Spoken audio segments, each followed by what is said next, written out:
Good morning साथियों। साथियों, आपका स्वागत है बायोलॉजी की क्लास में।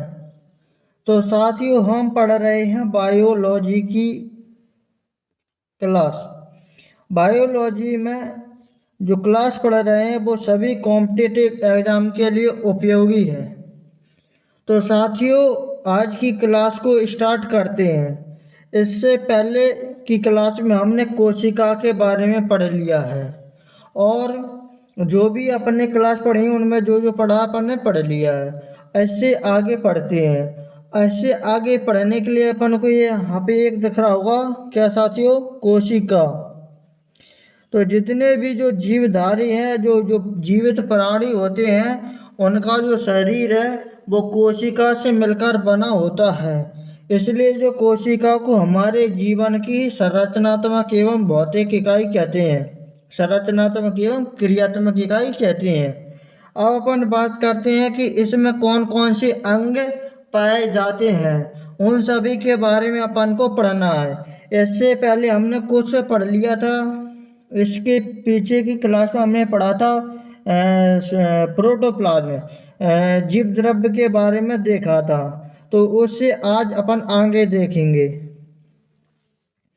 तो इसमें कई सारे अंग पाए जाते हैं, जैसे अपन कोशिकांग कहते हैं, जैसे कि माइटोकॉन्ड्रिया हो गया, जैसे कि इसमें पाया जाता है न्यूक्लियस हो गया, और इसमें क्या पाया जाता है? एंडोप्लाज्मिक रेटिकुलम पाया जाता है। दो प्रकार के होते हैं, एक होता है रफ, एक होता है स्मूथ। अब बात करते हैं यहाँ पे आपको साइटोप्लाज्म दिख रहा होगा, इसमें जो भरा रहता है उसको अपन साइटोप्लाज्म कहते हैं। और बात करते हैं, यहाँ से अपन ने देखा था कि यहाँ पे एक झिल्ली पाई जाती है, जैसे अपन कोशिका मेम्ब्रेन, कोशिका झिल्ली, प्लाज्मा झिल्ली कहते हैं। और अपन बात करते हैं, इधर से आपको लाइसोसोम, लाइसोसोम दिख रहा होगा, गोल्जी बॉडी दिख रही होगी। तो इस तरीके से इसमें जो अंग पाए जाते हैं उन सभी को अपन को एक एक करके पढ़ना है। अब बात करते हैं, यहाँ से अपन ने और देखते हैं, एक आपने जो देखा है इसके चित्र एक और देखते हैं। इसमें वही चित्र होता है कोशिका। ये क्या है? इसका पूरा कटा हुआ भाग, इसका कुछ आधा काट दिया अपन ने। आधा काट के देखा तो इसमें क्या दिख रहा है आपको? इनकी यहाँ पे गोल्जी बॉडी दिख रहा होगा, गोल्जी बॉडी। और यहाँ पे लाइसोसोम, यहाँ पे एंडोप्लाज्मिक रेटिकुलम, और यहाँ पे जो न्यूक्लियस है, न्यूक्लियस बोले तो केंद्रक। केंद्रक के अंदर क्या पाया जाता है? केंद्र का द्रव्य, जैसे अपन वो न्यूक्लियोप्लाज्म कहते हैं। इसी के अंदर यहाँ पे वैकोश यानी कि जो पाया जाता है रसधानी, एफसी में राइबोसोम पाया जाता है, माइटोकॉन्ड्रिया पाया जाता है, सेल मेम्ब्रेन। यहाँ पे जो आपको सब वाइट वाइट दिख रही होगी ना, तो इसको अपन बोलते हैं, जो वाइट वाइट दिख रही है उसको अपन बोलते हैं सेल मेम्ब्रेन। सेल मेम्ब्रेन, या इसको अपन बोलते हैं कोशिका झिल्ली। तो इस तरीके से जो कोशिका के अंग होते हैं उनको अपन एक एक करके पढ़ेंगे। तो आज जो अपन ने देख लिया कोशिका के अंग। कोशिका के अंग कौन कौन से होते हैं? कोशिका भित्ति, जीव द्रव्य, कोशिका झिल्ली, हरित लवक, माइटोकॉन्ड्रिया, अंतःप्राद्रव्य जालिका और गोल्जी काय, राइबोसोम, सेंट्रोसोम, इसको अपन कहते हैं तारक काय, लाइसोसोम, केंद्रक द्रव्य, गुणसूत्र। तो इतने सारे अपन को अंग पढ़ने हैं, जैसे अपन कोशिकांग कहते हैं। तो कल की हमने क्लास में देख लिया था, प्रोटोप्लाज्म के बारे में देख लिया था। उससे आगे आज अपन को पढ़ना है। तो कल की जो क्लास अपन ने जहाँ पर एंड किया था उसको अपन ने कुछ बात की थी, किसके बारे में? तो उसके बारे में अपन ने बात की थी कि कुछ जो कोशिका के अंग होते हैं, पहले तो अपन जो टॉपी होती है टॉपी के बारे में समझते हैं। तो साथियों, अपन ने कल की लास्ट क्लास में अपन ने लास्ट समय पर अपन ने क्या किया था? अपने टॉपियों के बारे में चर्चा की थी कि अपन सबसे पहले बात करते हैं संतरे की गोली। संतरे की जो गोली होती थी उसके ऊपर कोई झिल्ली या कोई आवरण नहीं होता था। फिर बात करते हैं सेंटर प्लेस। सेंटर प्लेस को जैसे अपन लेते थे, उसको अपन एक पन्नी उस पर लगी रहती थी, जैसे अपन उसको फाड़ कर अपन फिर उसको खा लेते थे, तो उसमें एक झिल्ली होती थी। फिर आए अपन कहाँ पे, चॉकलेट पर। डेयरी मिल्क जो चॉकलेट होती है, तो चॉकलेट पे क्या होता है, एक तो बाहर का आवरण होता है जिसे अपन झिल्ली कहते हैं, उसी के अंदर एक और जो कागज लगा रहता है उसका आवरण होता है। तो उस पर क्या होते हैं, दो क्या होते हैं, आवरण होते हैं। तो उसी तरीके से जो अपन ने सेल कोशिका के जो अंग देखे हैं, उसी उन पे भी किसी पर तो कोई आवरण नहीं होगा, किसी पर एकल आवरण होगा और किसी पर दोहरा आवरण होगा। तो इस तरीके से अपन को देखना है। इनके एग्जाम्पल देखते हैं कि ये बिना झिल्ली युक्त है। ऐसा कौन सा है जिनमें झिल्ली नहीं पाई जाती है, तो वो होता है बिना आवरण युक्त। आपको याद रखना होगा राइबोसोम। तो इनकी ऐसे कोशिका के अंग का नाम बताइए जिस पर कोई आवरण नहीं होता है, तो आपका आंसर हो जाएगा राइबोसोम। राइबोसोम पर कोई भी आवरण नहीं होता है। अब अपन बात करते हैं आगे। आगे बात करते हैं तो अपन देखते हैं दो इनकी दुई झिल्ली युक्त है, दोहरी झिल्ली युक्त है। तो जिस पर दोहरी झिल्ली बोले तो दोहरी आवरण पाया जाता है, तो उसे अपन दोहरी झिल्ली युक्त कहते हैं। इनका जो एग्जाम्पल होता है, एग्जाम्पल कौन कौन सा होता है, एक तो होता है न्यूक्लियस, एक होता है सूत्रकणिका बोले तो माइटोकॉन्ड्रिया, एक होता है क्लोरोप्लास्ट जिसे अपन कहते हैं हरित लवक। तो अपन ने क्या देखा कि कोशिका के अंग, कोशिका के जितने भी अंग होते हैं वो तीन प्रकार से यहाँ पे बटा हुआ है, कि जिन पर कोई आवरण नहीं होगा वो बिना झिल्ली युक्त कहते हैं। जिन पर एक झिल्ली या एक परत चढ़ी होती है उसे अपन एकल झिल्ली युक्त कहते हैं।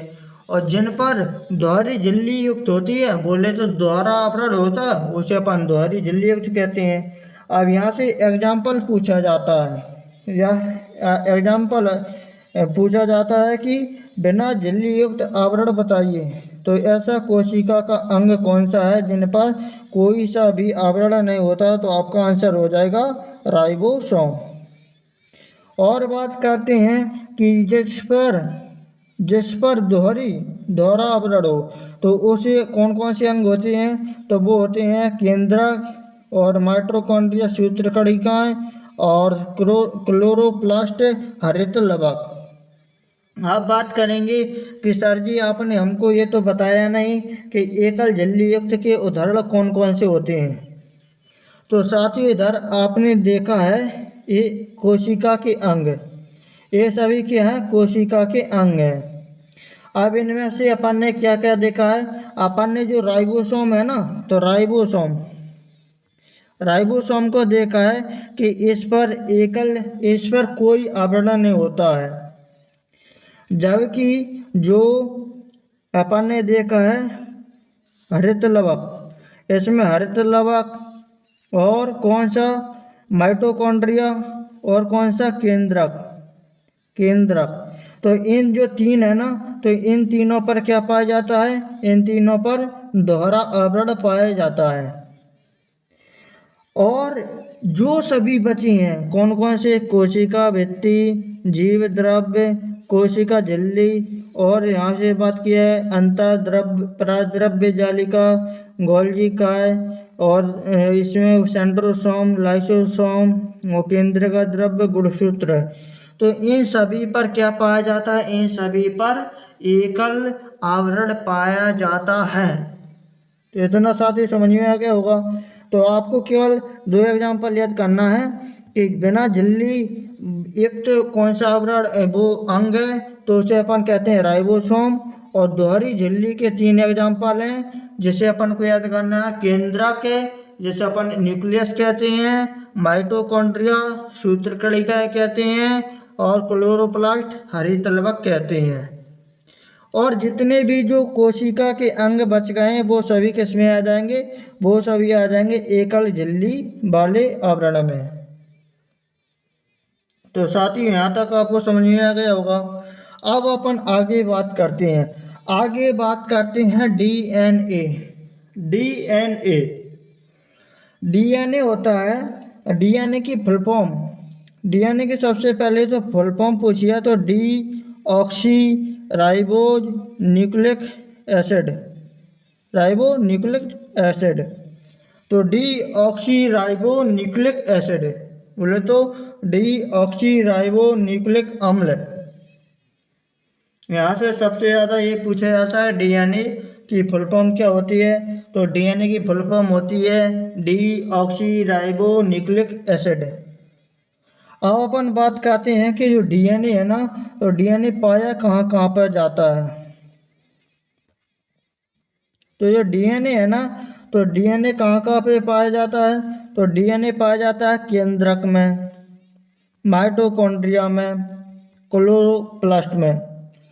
तो यहाँ पे जो अपन ने 3 एग्जाम्पल याद किए हैं ना, केंद्रक है, सूत्रकणिका है और हरित लवक है, तो इन सभी में पाया जाता है।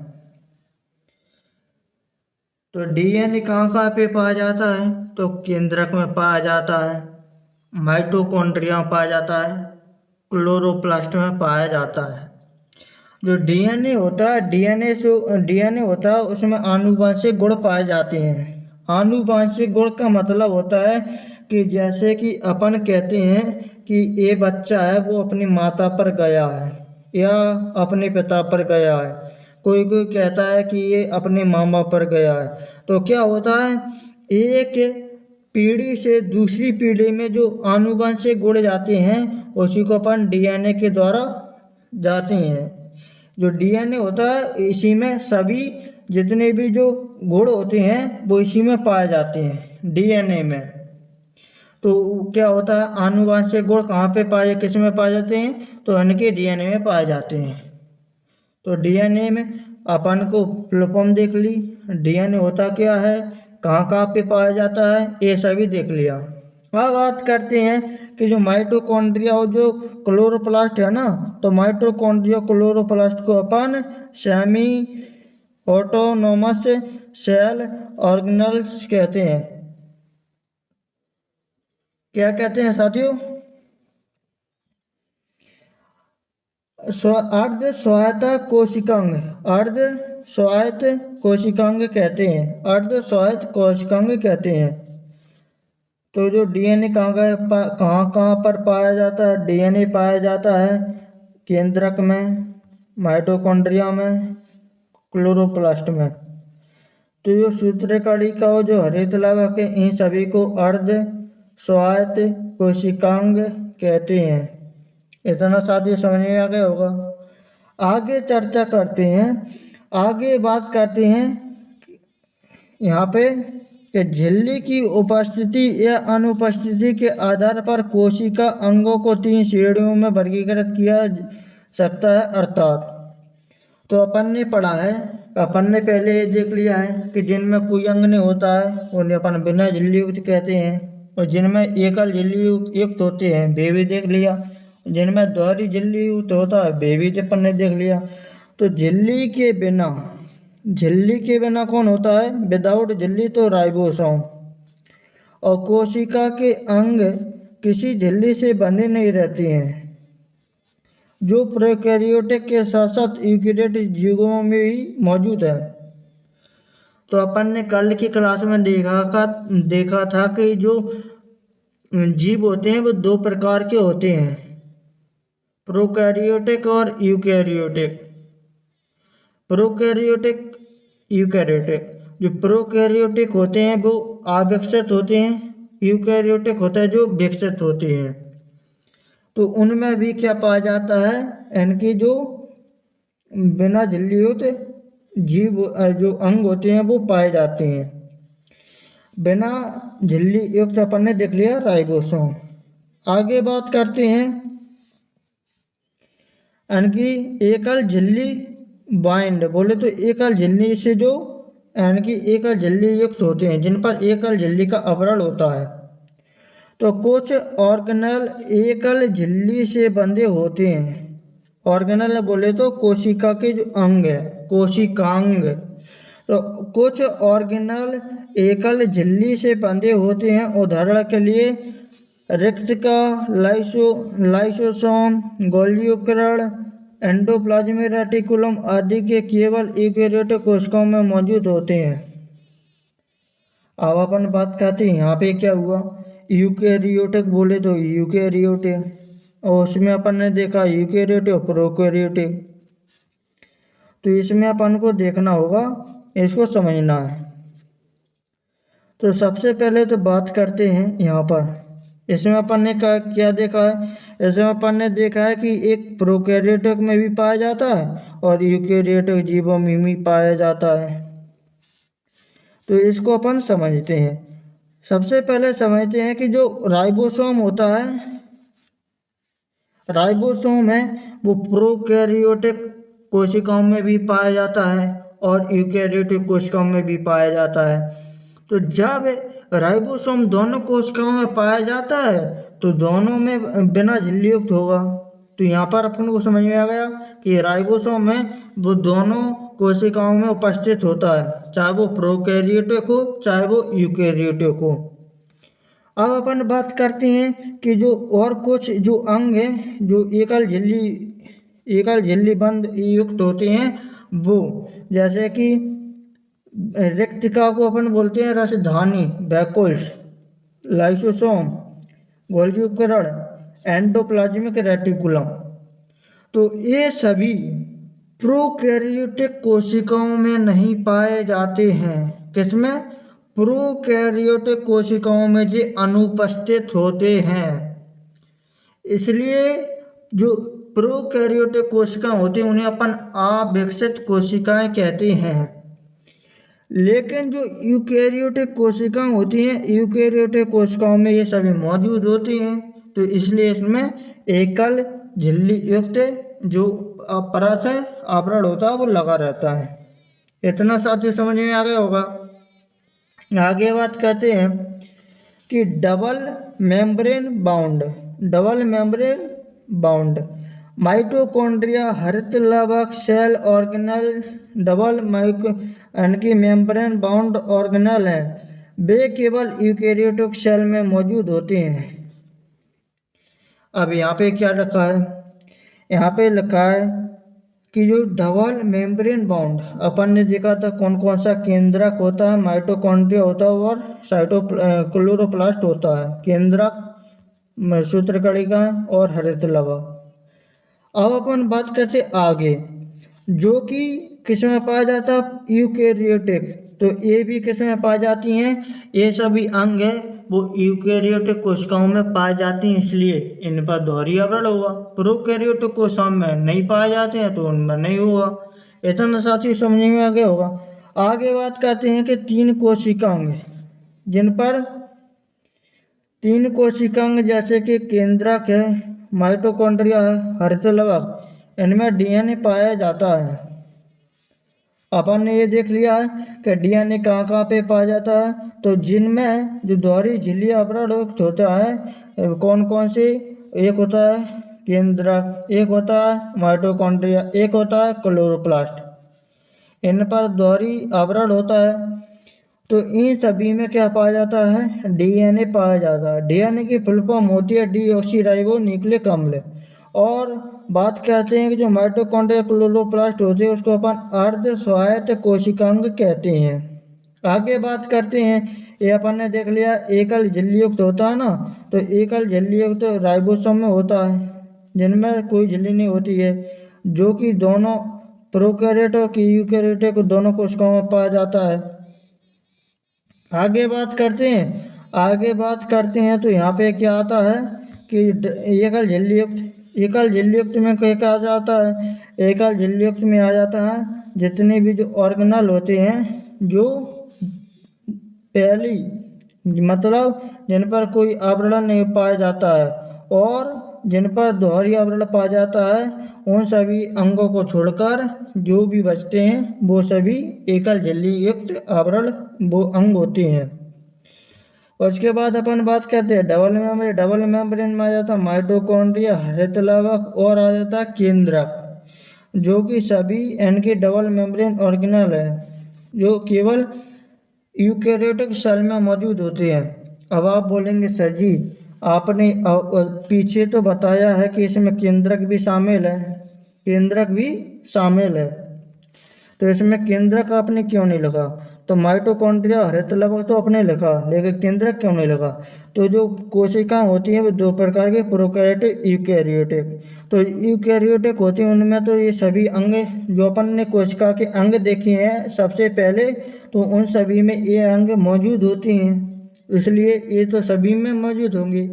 अब अपन बात करते हैं जो प्रोकैरियोटिक, प्रोकैरियोटिक प्रकार की कोशिकाएं होती हैं उनमें जो केंद्रक होता है वो अविकसित, बोले तो थोड़ा सा विकसित होता है, अल्प विकसित होता है, और इसमें राइबोसोम होता है, इसमें माइटोकॉन्ड्रिया यानी कि इस तरीके से जो राइबोसोम होता है और इसमें केंद्रक होता है, इसलिए एक इसमें पाया जाता है। तो केंद्रक डबल मेम्ब्रेन पाया जाता है, तो ये यूकैरियोटिक में भी, प्रोकैरियोटिक में भी पाया जाता है, इसलिए यहाँ पे क्या लिखा है, वे केवल एक यूकैरियोटिक सेल में मौजूद होते हैं। बोले तो इन दोनों की बात कर रहे हैं।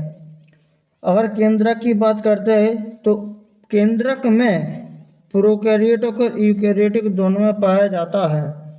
इतना साथियों समझ में आ गया होगा। और साथियों अगर समझ में नहीं आ रहा है तो एक बार क्लास को, जो क्लास है ना उसको पीछे करके देखिए, बैग जाइए और वहाँ से पढ़िए। अब आगे बात करते हैं। यहाँ पे अपन ने देख लिया कि तीन कोशिकाएं कौन कौन सी हैं जिनमें डीएनए पाया जाता है, केंद्रक, माइटोकॉन्ड्रिया, हरित लवक। आगे बात करते हैं कोशिका भित्ति। अपन ने देखा था कोशिका भित्ति बोले तो सेल वॉल, तो ये सेल वॉल होता है, सेल वॉल कोशिका भित्ति। अब अपन ने देखा है, अपन ने पहले देखा था प्लांट और एनिमल, सबसे पहली क्लास में देखा था प्लांट और एनिमल, प्लांट यानी कि एनिमल और प्लांट।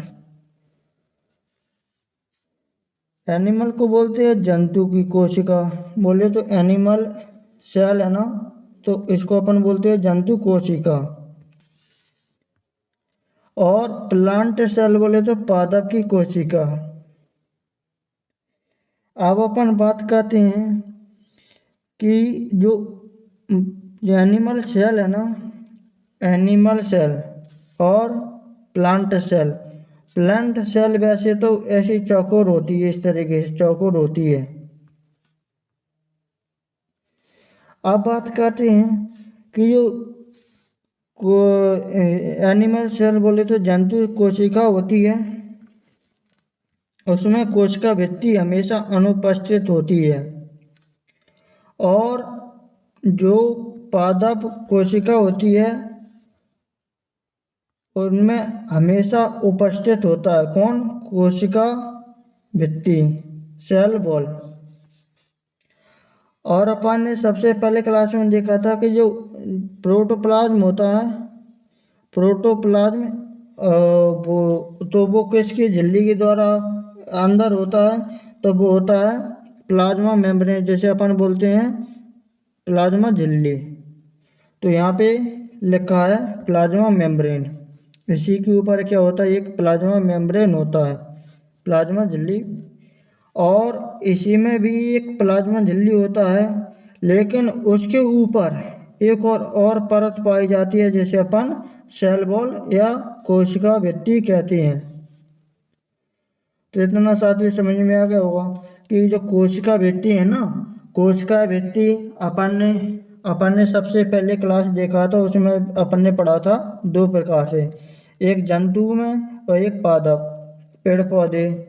एक पढ़ा था अपन ने क्या, जूलॉजी, एक पढ़ा था अपना बॉटनी।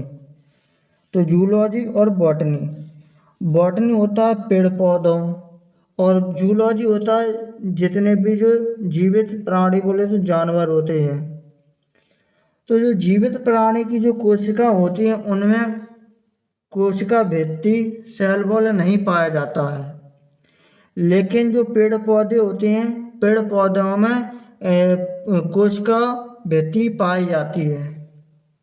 और बात करी जाए सेल प्लाज्मा मेम्ब्रेन, प्लाज्मा झिल्ली है जो कि दोनों कोशिकाओं में उपस्थित होती है, दोनों कोशिकाओं में रहती है।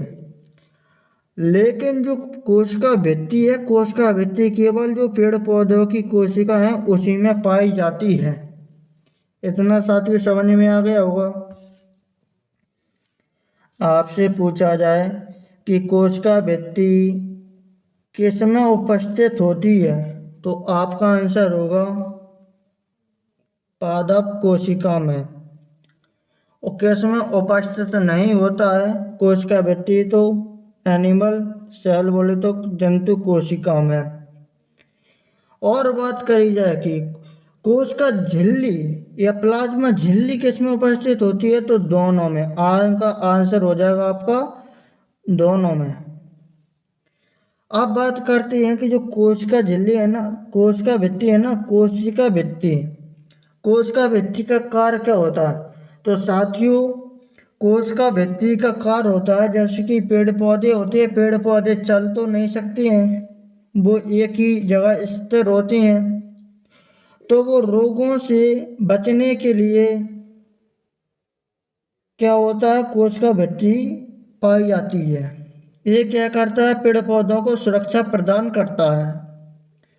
जो कोशिका भित्ति होती है वो सेल्यूलोज की बनी होती है। आगे बात करते हैं कि जो प्लांट सेल कोशिका, पादप कोशिका, जो इनकी जो फंजाई होते हैं, इनकी फंगल सेल कवक कोशिका, बैक्टीरियल सेल जीवाणु कोशिका।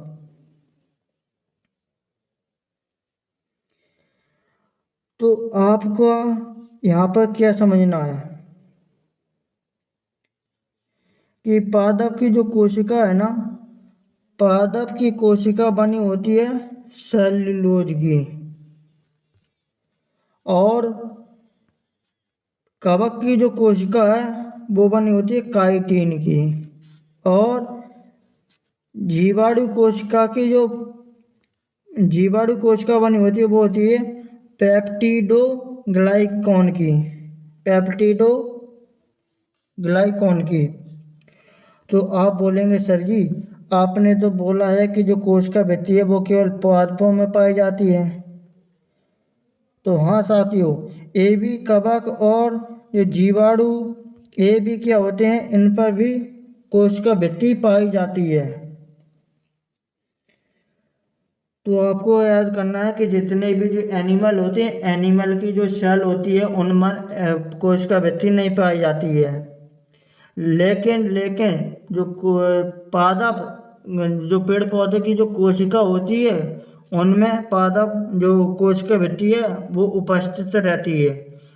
पादप बोले पेड़ पौधों की साथ साथ जो कवक होते हैं उनमें भी मौजूद होती है, और जीवाणु है उनमें भी मौजूद होती है। तो आपको यहाँ पे ये 3 बात आपको याद रखना है। अब आपसे ऐसा पूछा जाएगी कि जो पादप या जो पेड़ पौधों की जो कोशिका भित्ति है वो किसकी बनी होती है, तो आपका आंसर होगा सेल्यूलोज की बनी होती है। कवक में जो कोशिका भित्ति पाई जाती है वो बनी होती है काइटिन की बनी होती है। और बात की जाए कि जो जीवाणु होते हैं, जीवाणु में कोशिका भित्ति पाई जाती है वो बनी होती है पेप्टिडोग्लाइकॉन की बनी होती है। तो साथियों इतना समझ में आ गया होगा। और अपन ने बात की है कि जो कोशिका भित्ति है ना, कोशिका भित्ति का कार्य क्या होता है, तो कोशिका भित्ति का कार्य होता है प्रोटेक्शन, बोले तो सुरक्षा प्रदान करना। तो अब बात करते हैं कि जो कवक है ना, कवक दिखते किस तरीके से हैं।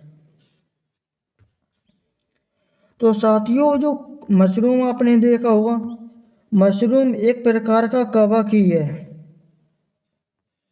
मशरूम एक प्रकार का कवक ही है। इस तरीके से देख सकते हैं आप, ये क्या है, एक कवक ही है।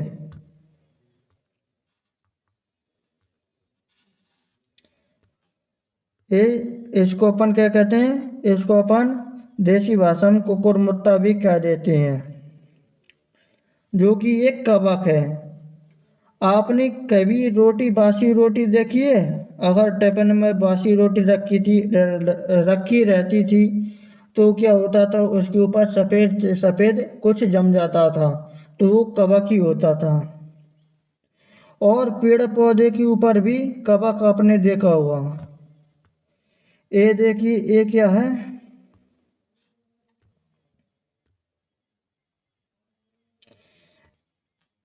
यहाँ पर एक और देखिए, ये भी कवक का ही है, ये भी कवक है। और पेड़ पौधों में भी कवक पाया जाता है। आप बोलेंगे पेड़ पौधों में कवक, तो हाँ जी, पेड़ पौधों के ऊपर आपने इस तरीके से कुछ देखा होगा, तो भी कवक ही होता है। क्या होता है साथियों? कवक। इसको मैं अपने इधर पेड़ पौधों पर अगर कहीं पे लगा होगा तो मैं आपको छोटा सा जो शॉर्ट वीडियो होती है उसमें बनाकर डालूंगा। तो कवक आपने देख लिया। इनमें जो कवक होती है, कवक में भी कोशिका भित्ति पाई जाती है, जो कि किसकी बनी होती है? काइटिन की बनी होती है। जीवाणु होता है, जीवाणु में भी कोशिका भित्ति पाई जाती है, जो कि पेप्टिडोग्लाइकॉन की बनी होती है। जो कोशिका भित्ति का कार्य क्या होता है? प्रोटेक्शन देना, सुरक्षा प्रदान करना। इतना साथी समझ में आ गया होगा। आगे बात करते हैं सेल वॉल कोशिका भित्ति। कोशिका भित्ति बात की जाए कि एक कोशिका भित्ति एक संरचनात्मक परत होती है जो कोशिका झिल्ली के बाहर, कोशिका झिल्ली के बाहर कुछ प्रकार की कोशिकाओं के आसपास होती है। यह कठिन, लचीला और कभी कभी कठोर हो सकता है। तो आपने देखा ही होगा, जो पेड़ पौधे होते हैं उनके जो बाहरी जो छाल होती है, वो कोशिका भित्ति होती है, वो कितनी कठोर होती है। और आपने देखा है यहाँ पर कि जो किसकी बनी होती है, कोशिका, जो पादप की कोशिका है, कोशिका भित्ति, वो काइटिन की, वो सेल्यूलोज की बनी होती है। इसके अंदर अपने देखा था कि इसके अंदर एक कोशिका झिल्ली भी पाई जाती है, प्लाज्मा झिल्ली भी पाई जाती है। उसी के ऊपर क्या पाया जाता है? कोशिका भित्ति पाई जाती है। तो यहाँ पे वो लिखा है कि कोशिका झिल्ली के बाहर, कोशिका झिल्ली अंदर और बाहर क्या है? कोशिका भित्ति होती है।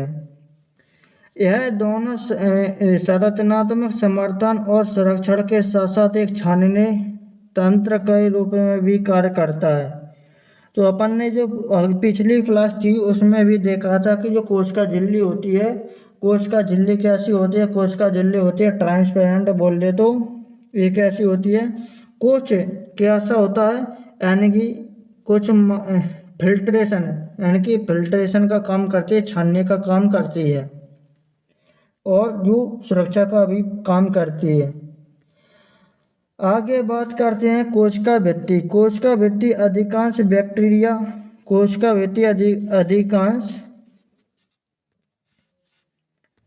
कोशिका भित्ति अधिकांश बैक्टीरिया, शैवाल, कवक, यूकेरियोटिक में मौजूद है,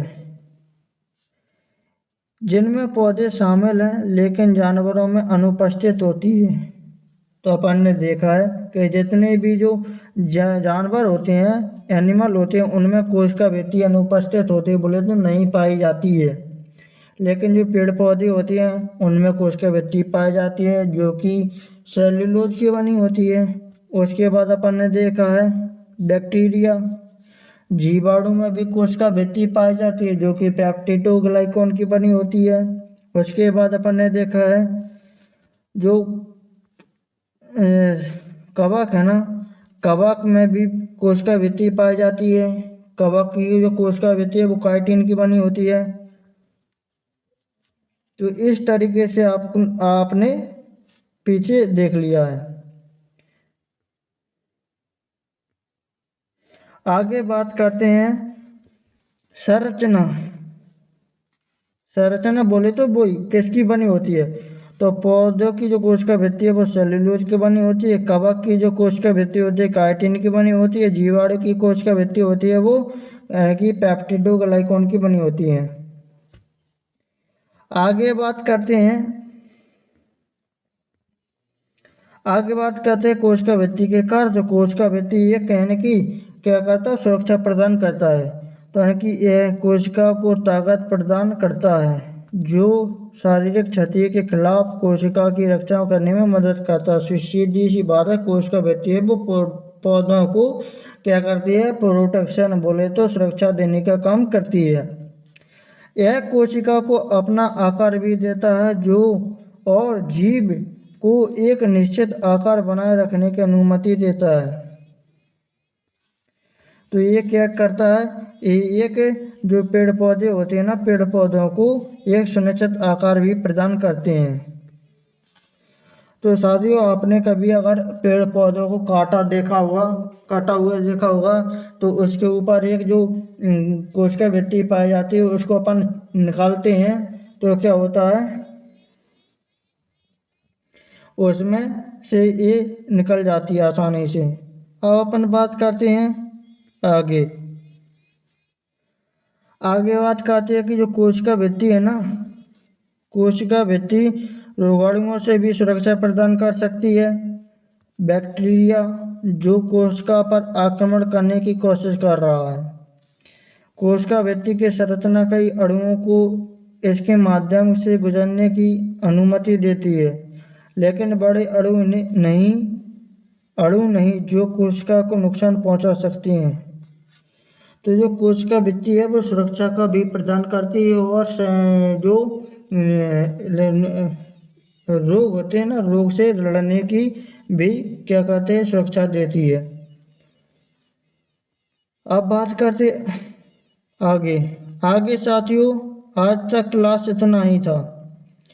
तो साथियों, आज की क्लास को यहीं पर समाप्त करते हैं।